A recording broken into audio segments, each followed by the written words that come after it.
Hey, what's up, everybody? I want to welcome you to another episode of the Dreamerspro Daily Recap, where we give you a recap of all of the hot topics that we covered that day. You can catch them in their long format and also catch it fully streaming for free on Apple Podcasts. Today we got a hell of a show for you guys, man, that we want to talk about because I think is gonna make some pretty big news. As you guys know, Inside the NBA has been a staple in sports media for decades now, quite literally decades, and we've all grown accustomed to loving the analysis of Charles Barkley, Kenny Smith, and Ernie Johnson on TNT. Throughout the years, they've had different people on the show, like Chris Webber, and then of course they've had Shaq for quite some time. And then on certain days, you see people like Jamal Crawford. I've seen Tracy McGrady on there. Just yesterday, I heard the announcement that they've added Draymond Green to the show. So what happened about a week or so ago, we produced the show based off of a Front Office Sports article that we had stumbled upon that was essentially saying that TNT was in jeopardy of losing the NBA to NBC, who had previously had the rights to the NBA and covered a lot of their games, especially during that Chicago Bulls run. And essentially what happened was it was time for them to negotiate a new deal, and NBC was looking to get back into the NBA space, and they were willing to double the offer that TNT had on the table. I think it was $1.2 billion to $2.5 billion. And a lot of people at the time were speculating that, listen, they don't think that TNT is going to be able to match that offer. We then did a show that was centered on some comments that Charles Barkley made on the Dan Patrick show, where he said that he was petrified because he didn't know what the future of the show was going to be. So what happened? This morning I was doing some research. Actually, our editor sent us something about, it looks like they're going to lose. It looks like they're going to be losing NBA on TNT before, at the end of the playoffs. They're going to announce that it's over with. But then this morning I was doing some research, and I came across a fadeawayworld.net article that was essentially highlighting some comments from Industry Insider, Bill Simmons, where he himself just basically said that, listen, he believes that they've already lost the media rights deal. So let me get into this article here. It says Bill Simmons claims TNT has already lost NBA media rights to NBC. Bill Simmons has said that the NBA's media rights are already over, with an announcement from NBC imminent. Bill Simmons has publicly claimed that the NBA's media rights negotiations are wrapped up already. With Warner Bros. Discovery TNT having lost out to the 90s right holder NBC Universal. Simmons claims the deal has been done for a few weeks, but the league is likely waiting for the end of the playoffs to announce it. One of the funniest things ever is that we're all pretending that the TV deal wasn't done like a week and a half ago. I think it's done. I think Warner has already lost it. I don't know why they're waiting till after the playoffs. Maybe that's how they have to do it, but it's a wrap. NBC is getting it. So you heard what Bill Simmons had to say there. Even before Bill Simmons saying that, when I heard the offer, I was like, yeah, they're gonna lose it. If somebody's willing to offer you more than double something that another person is willing to offer you, you're gonna most likely go with the guy that's willing to offer you money. And simply, NBC came prepared to simply outbid TNT. And it looks like they're going to win. Now, what does this mean for the sports media landscape? It's an interesting one. The reason I say that is because now that we know this, then the question then becomes, what are we going to be getting? Who are going to be the people that are going to be covering the NBA, number one? Number two, what happens to voices like Shaquille O'Neal and Charles Barkley? Now, let's talk about a figure like Shaq. Why would a Shaq want to be on a show like that? I don't think it's for the money, although obviously Shaq is getting paid a nice amount of money. I'm pretty sure. I don't know the amount, but I'm pretty sure. But I think it's for the visibility and for also to remain relevant. When you're a businessman like Shaq, who has many different businesses, when you're on television, it keeps you relevant, which means that it keeps your businesses relevant, right? So for a person like Shaquille O'Neal, it's very, very beneficial. Now, I don't know Charles Barkley to be a businessman, but for Shaq, I can see where that really helps him. In the case of Charles Barkley, if Charles Barkley is not going to be talking about the NBA anymore, then I don't know where we are. I do not know where we are, because I think he is a voice that is needed. I think he's the best in the business that we got going, at least in the best in terms of talking about the NBA. He's the best. He's the best because no one is going to give you an unfiltered position like Charles Barkley, and he rarely, if ever, has any rooting interest. So he just goes out there and essentially tells you what he 100% believes. So for the NBA, I mean, for us as fans to be in a position where we could be losing out to him, losing some of these voices is going to be a pretty big blow. But then I want to get into something that was said on the Dan Patrick show when he was there talking to him.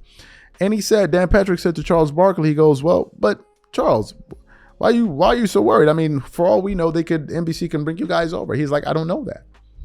I don't know that, number one. And number two, he said, I don't know how it works without Ernie Johnson, because Ernie Johnson is essentially the glue that keeps that show together. So I don't know what's going to happen. I don't know what Charles Barkley's next big gig is going to be. I really, really, really don't know. If I'm being honest with you, I think that Charles Barkley is more valuable to the sports space than Shannon Sharpe, for example. And Shannon Sharpe is a big deal.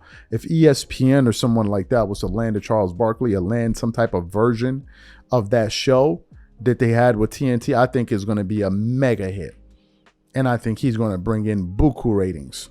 Buku ratings. Or I don't know what Fox Sports 1 is doing. Maybe they may take a look at Charles. I don't know. But that's the news as is breaking, and we decided to share with you guys. So given that this is what's most likely imminent, what do you guys think?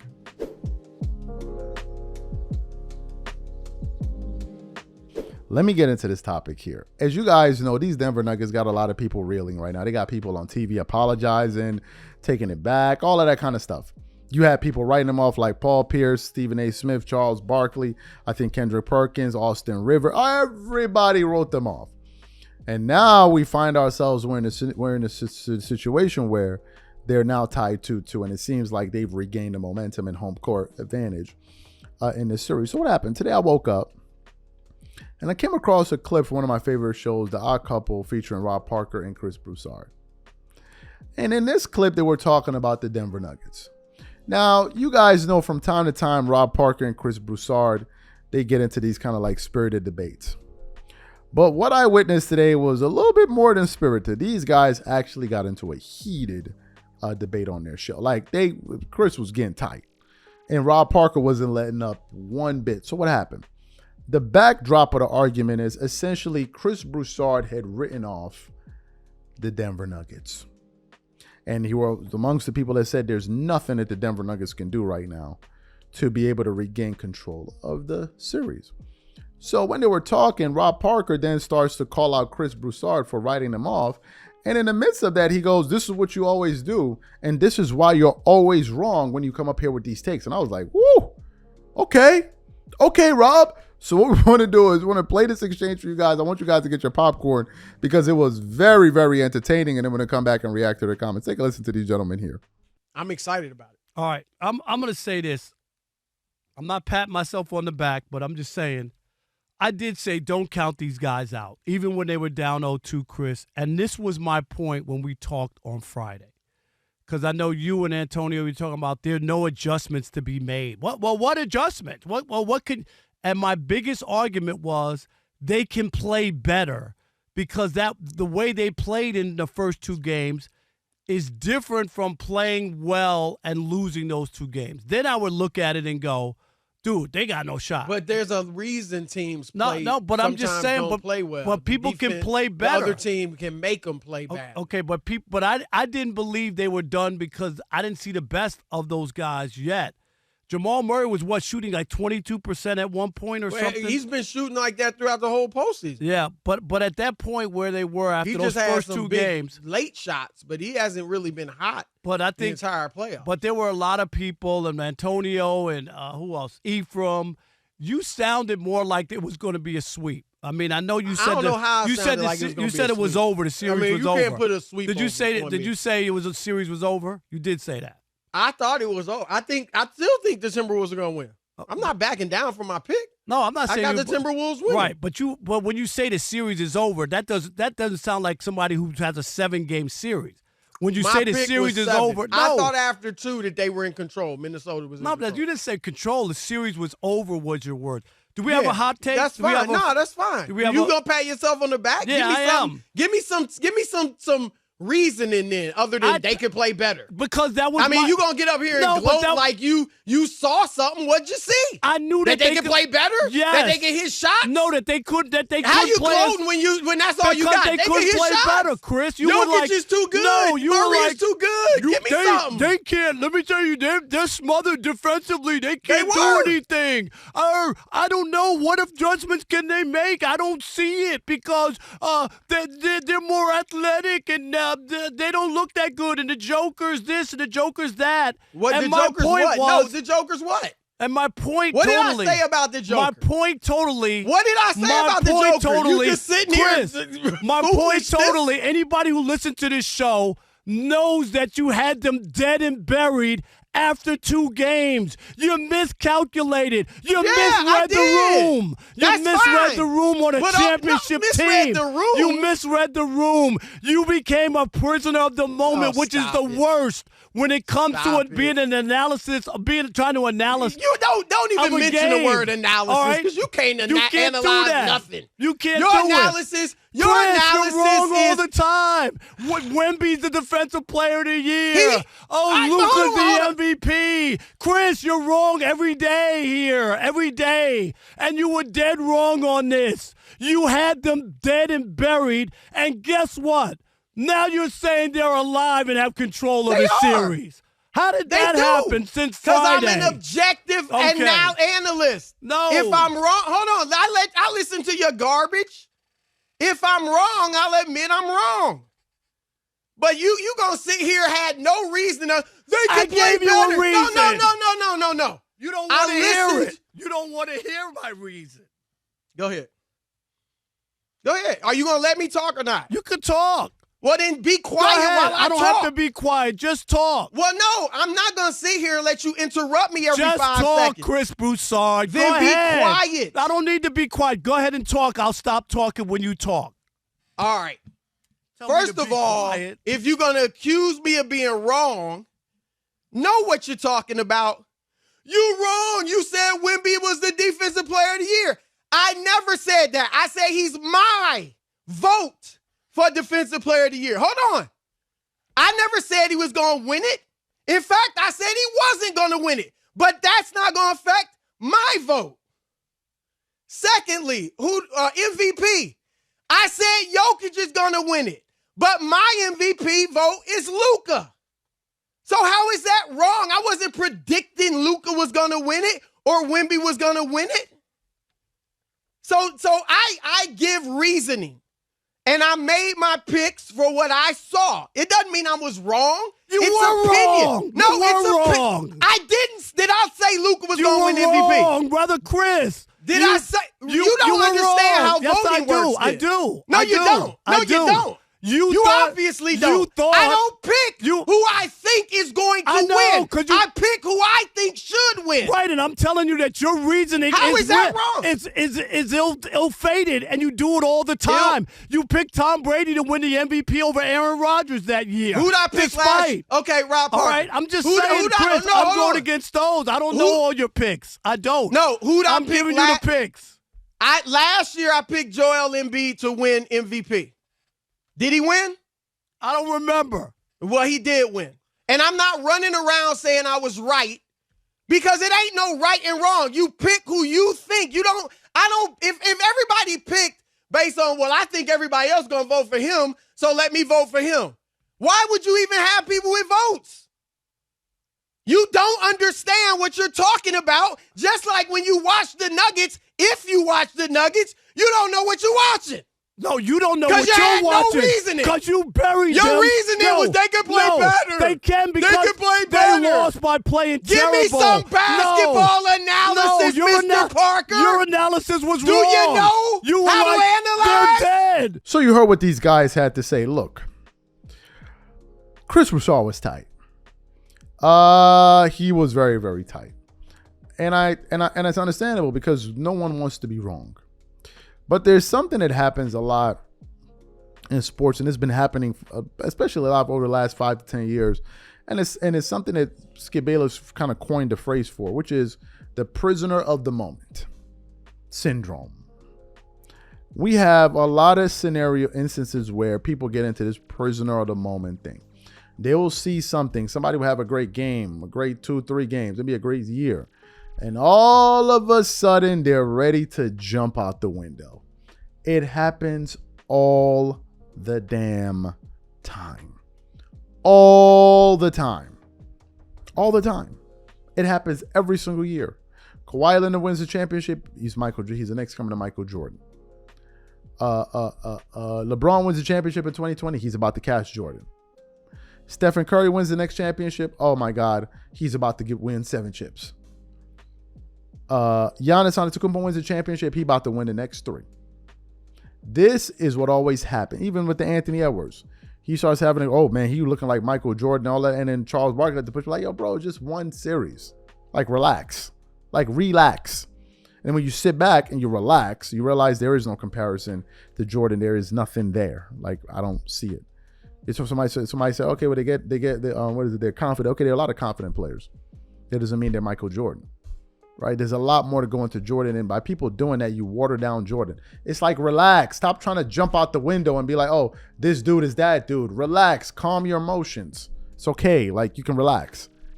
Let things play out. You ain't got to be jumping. Oh, he's like relax. But it happens a lot. It happens a lot, and I think that's what happened here. Now, in the case of Chris, and if you listen to him, Chris essentially is saying that, no, I made my comments based off of the things that I was seeing and me observing the games, based on my basketball knowledge. And then Rob Parker's like, yeah, but you're always analyzing things with your knowledge in sports, and you always seem to be wrong. And then they get into this huge back and forth. And this happens. It's part of sports. It's happened. Sometimes you're going to see something and you're going to think it's going to be the thing, and then you're going to be wrong. It happens all the time. In this particular instance, Rob Parker decided to point out Chris Broussard and hold his feet to the fire. And then I thought it was great TV or radio, whatever the hell you want to. Man, I wish I had a debate part. I wish we could light it up like that. It was incredible. And then, of course, it cooled down towards the end. And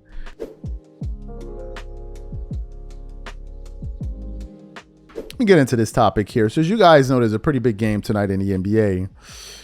Between the Minnesota Timberwolves and the Denver Nuggets. Is going to be a very pivotal and integral game 5, right? And a lot of us are looking forward to this game. At least I am, right? Why? Because of the nature of this series. You seldom see a situation where the road team wins all the games on the road. But essentially, that's what happened. First 2 games, Denver dropped the first 2 games at home, which sent a jolt throughout the system. And all of us were pretty surprised. And then they came back and won the next 2 games. So what happened? When they won game 3, Mike Malone essentially came out there and said, Mike Malone, the head coach of the Denver Nuggets, essentially said that he put a compilation video together and showed it to his players of media pundits throughout the league calling him out, basically writing off the Denver Nuggets. Then they go on to win game 4. And that sent a lot of people in a different direction because first people were talking about they're going to get swept. And now it's like, damn, all the momentum is on Denver's side. And now the Denver Nuggets are going to win this series going back home for game 5. So what happened? They were previewing the game 5 between the Nuggets and the Wolves on NBA on TNT yesterday, inside the NBA. And they're talking about it. And then Charles Barkley, out of nowhere, starts going to Mike Malone about how, he's annoying and, he really gets on his nerves. And he got on a little rant. So what I want to do is play exactly what Charles Barkley had to say in response to Denver's head coach, Mike Malone. And then I'm going to come back and react to his comments. Take a listen to what he had to say here. That really was interesting that he said that because, I hate when coaches try to act like, dude, we get paid to give an opinion. If you watch those first 2 games, you didn't think Denver was going to win. They act like we just pulled it out our ass or something and just made it up. When you watch those first 2 games, you're like, man, the Minnesota Wolves look better than the Denver Nuggets. Now, Denver's playing great. And he want to act like he played a tape. Man, I don't care. I've always liked Mike Malone. I really liked his dad. But he annoys me because he think like, hey, he won a championship. He ain't the greatest thing since sliced bread. But to act like guys, first of all, because I think Stephen A. and Mike Wilbur and all of us was not apparently on this tape. But we only can go by what we saw. And if you watch those first 2 games, you said, damn, I think that, because I've never been a Minnesota fan. I told you that. So I said, but maybe I got to change my opinion. But give the Denver Nuggets credit, but don't act like that tape spurred the Nuggets. I think it does. The reason what's wrong with that? The reason the Nuggets played better, Joker played great, and Gordon played great, and Murray played great. Murray was playing awful those first two games. Great Charles Barkley, listen. I know. I just get mad when they act like we get paid to give an Shaq, opinion. Can I ask you a second? Big man. Hold on. Can I ask you, when we said things about you while you were playing, did that make you? I used to hate you. I used to hate you. Did it make you play differently? Yes. Okay. Well, I don't see. I'm just asking. And I never believed a coach. How long can you go off that motivation though? Like at this point, you're a defending champ. Yeah. One game at a games 2 time. and 3. Yeah, but how long can being motivated by what guys up here say? Mike could light the fuse. Draymond, one Might game like at a the time. fuse. One game. Oh, And here's- you. Oh, and here's I the was gonna thing. back your ass Here's up. the I thing. saw you. Here's the thing. No, I'm not getting upset. I Okay. just like he act like we're not supposed to do our job. All right, raise your eyebrows then, because your eyebrows look like you're because mad right now. because you know if I got mad, he would know it. But my point is, nothing. I don't care who wins at all, and you guys know that. What I predicted on what I said, and I stick by, I says, man, after I watched those first two games, I think the Wolves might be better than What do you Denver. think now? And they used the great words of the great Charles Barkley's motivation. Ain't nothing wrong with that, Chuck. I don't care who words used, but I'm just saying, hey, I just give those guys credit. The Joker played great. What do you think is going to happen now? I don't know. Well, that's going to be on the tape. That's going to be on the tape. No, because Ernest, when you call us experts, I hate when I hear these fools on other networks talking about experts. Make a decision and guarantee it. Dude, you just picked the Mavs. I did not. Yes. I said I was watching the show You Dallas. picked them to win tonight, I but did still not. have I said, OKC win the series. I Just said, stop. We don't I want to said hear I just about bought it, a new man. house in Dallas. Carrollton, Heathrow. He said I'm picking Dallas to win tonight, Yeah. and if they win tonight, the series is over. But I'm staying OKC. No, but like I say, man, that just bothered me. Like, man, I don't care who wins. I look He's at. He's Hold on, upset. I just want Motivation to sensitive. make my point. I looked at the first two games. I was like, because I know, we just heard you say that. Because you and Kenny been on me all year. Do you believe in the Wolves? I said, I don't believe in the Wolves. Yeah. I don't believe in the Wolves. And after I saw those first two games, I said, hey, I might be wrong. The Wolves might be for real. You said more than you might be wrong. So you heard what was said there. Let me tell you guys what I think was going on. I think that people in media are getting annoyed with Mike Malone because he keeps receipts and he stands up for his team. Fact of the matter is the following. Had that been something that a player said, maybe a Kevin Durant or LeBron James, people would have been up there happy about, oh, yeah, no, that's right, show him. But in the case of the Denver Nuggets, people don't like it, right? Because Mike Malone is he's putting people on notice. And this is something he's been doing ever since he won that first championship. Mike Malone made it clear that he did not like the way that he didn't like the direction of the coverage that his team was getting in the playoffs. And he trolled the Lakers all throughout the offseason. And then they made it their business to basically beat them 12 out of 13 games or 11 out of 12 games, whatever the hell it was. And I think that if the Denver Nuggets end up being successful again this year, you should be expecting more of it. You should be expecting more. That's the first thing. The second thing is Mike Malone doesn't have players that are going to go out there and say things to the media and all that. I don't think he has players like that. Nikola Jokic is not a demonstrative personality where he's going to be out there calling out people and all. He's not going to do that. He's absolutely not going to do that. And I think he knows that. So he's like, okay, I'm going to be the fire starter on this team. Usually in these type of professional teams is a player that really gets guys motivated. But in this particular sense, it's the coach. The coach is the first one when there's a fight. He's going to step to the front like, what are we doing? Like, what are we doing? Right? That's what Mike Malone is. And I think that bothers people. But listen, if the Denver Nuggets going to win this championship, then you won't be able to much longer to say, oh, what did you do? You only won one championship. Because now you won two championships. And how many coaches in NBA history won two championships? Not a lot. Doc Rivers ain't won two championships. Eric Spoelstra won, two championships, and that's it. Steve Kerr won 4, if I'm not mistaken. So it ain't that many that are walking around with a whole bunch of jewelry. and don't let them get 3 or 4 rings, or you ain't never going to hear the rest of the end of it. Listen, when that series was taking place, if you guys notice, I didn't really comment on it too much. I didn't even say anything. All I did was put up a poll. Do you think that the Denver Nuggets are in trouble? The majority of people say yes. The reason I didn't say anything about it, and I picked the Nuggets to win the championship this year, by the way, anyway, was because I did not want to believe that this is how the Denver Nuggets were going to go out these plays. I just could not fathom them getting swept. So I just stayed back and I watched. Even when they won game 3, I didn't say anything. It's when they won game 4 and I was like, wait a minute. We may be on to something here. Maybe we jumped the gun too soon.